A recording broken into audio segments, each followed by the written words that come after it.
So I made a promise to some friends that I would read a poem for them on a video that I wrote for an event recently that they weren't able to attend. And then I realized that I absolutely couldn't do it because I am very uncomfortable putting my body and my voice and my face out into the world in a way that is lasting and people will be able to see in the future.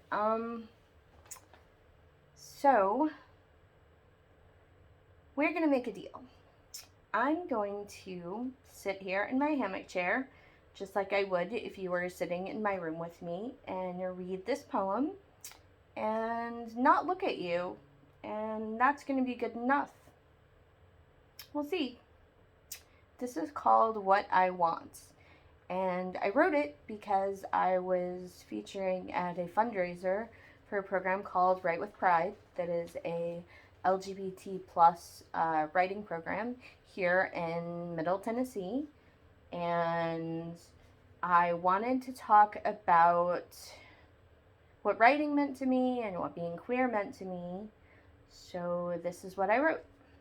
I have to read it because I have a memory loss problem, which I'm assuming if you're watching this, you already know me and you already know that, but who knows? So here we go.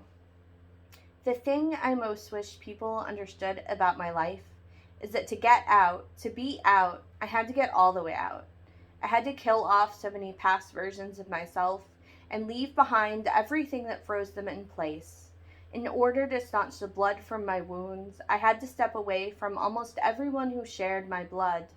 When I talk about my life, everyone likes to look at me like I'm some strange creature that has experienced all of the craziest stories they've ever heard. But I'm not the only one. When I told an old partner how the trips to my hometown that I took when each of my parents died were grief upon grief, were trying to handle official business while running a gauntlet, she immediately knew exactly what I meant, had felt the same with so many losses. How the people who claim to love you don't stop telling you that you need to look different or that everything about yourself that you love is a dirty little secret that they're keeping from their spouses, their churches, their friends, just because they know that you're already hurting. I know there are people my age in the community who like to talk about these hurts as part of the deal, as a requirement for claiming some word or other for your own use. But let me be clear. If I had my way, every child born in this world would drink only love by bottle or breast from the first breath, and would grow in the knowledge that any path was open to them, that nothing was required except to be who they were at that moment, in every moment. That's not the world that we live in now.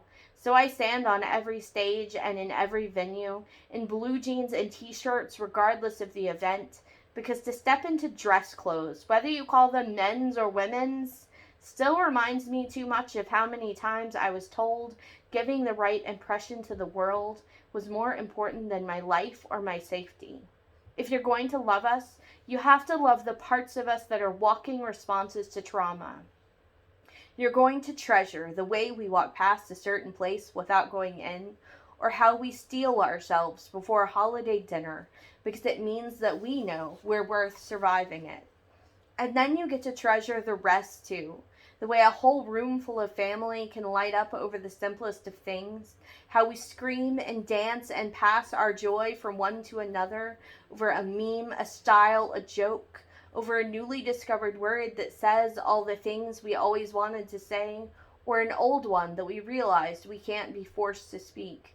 The way a whole server full of they, them, lesbians, and gamers, with a big emphasis on the gay, brightens every time they catch a whiff of representation, a moment when someone like themselves appears on their screen or gets created at the table in a role-playing session and gets to just exist without any justification at all.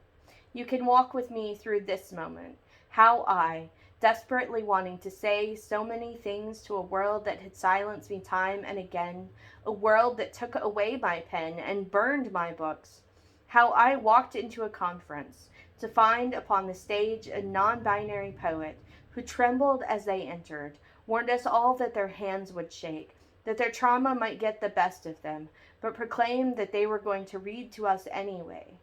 How I, older than all my friends who came with me into that space, cried like a baby through the entire performance.